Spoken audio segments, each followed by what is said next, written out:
Hello everyone! Welcome to my diary. Subukan ko nga magprito din ng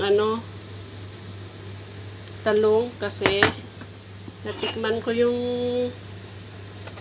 binebenta ng kabayan natin na binibilhan namin sa park. Masarap. Kaya try ko rin. Ganito kaya. Hindi ko na tinanong. Slice ko ng manipis para madaling maluto. Ganito rin ginawa niya eh. Pero hindi niya tinanggal yung balat. Ako tinanggal ko para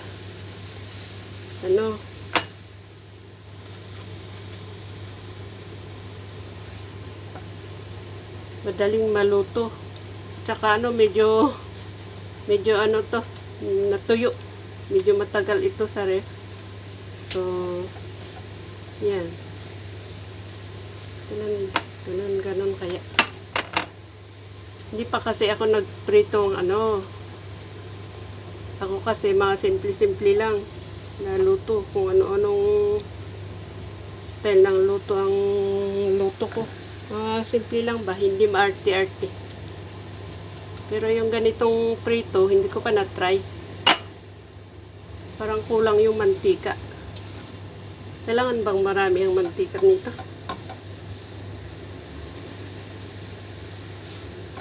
Ano ba yun? Lagyan pa kaya ng asin? Hindi siguro. Bakit parang ayun nako, maliit itong aking palay. Dagdagan ko nga ng mantika. Oops. Kaya ko kasi yung masyadong mamantika, kaya konti ang takpan ko kaya. Para maluto. Kahapon, nagluto ako ng aking bangus. Kaya hindi ko naubos. Isang slice lang kinain ko ngayon. Isang slice ulit ang kakainin ko dito. Bali, hiniwa ko ng 4. So, yung isang bangus, 4 na beses kong ulam. Uulamin. Pero may gulay. Kagaya nito, may talong. Ngayon, ano ba yun? Luto kaya ito? 2 minutes na. Lagyan ko kaya ng konting asin para may konting lasa. Konti lang naman. Ay, bakit tumalsik? Tingnan natin. Parang bakit malambot? Ay, siguro dahil natakpan. Worry kasi ako baka hindi maluto pag hindi takpan. Pero yung kinain namin doon sa park, medyo parang medyo crunchy. Yan ako, sunog. Baka malakas yung apoy.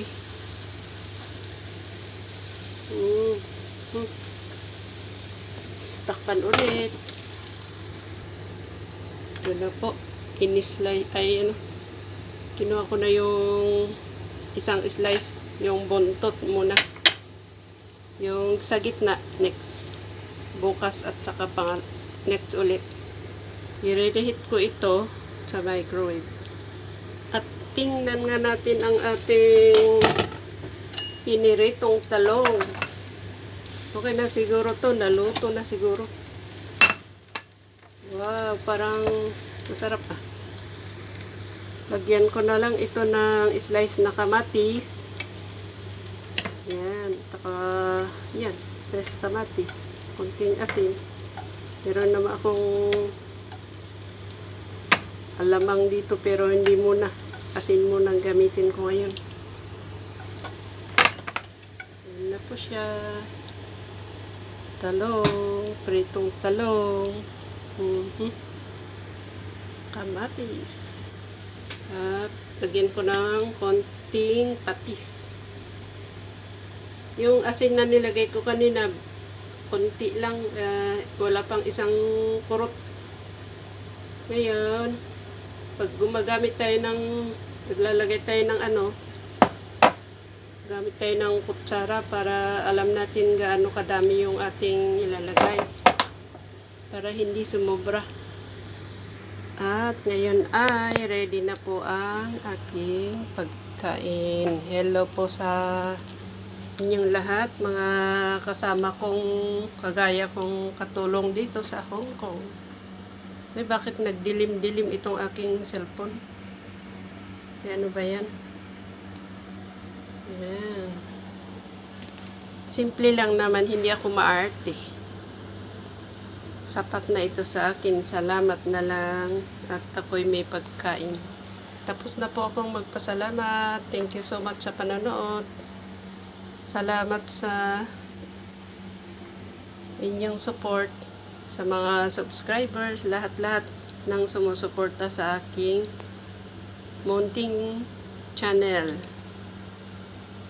Hello po sa inyo mga ka-OFW. Sana ay nasa mabuti kayong kalagayan. Bye-bye. Dito na po ako sa kusina kumakain dahil okay lang sa akin. May lamesa doon kaya lang mas comfortable ako dito sa kusina. Yan. Ito convertible na lamesa. Ako na lang nag-ano dito. Thank you so much.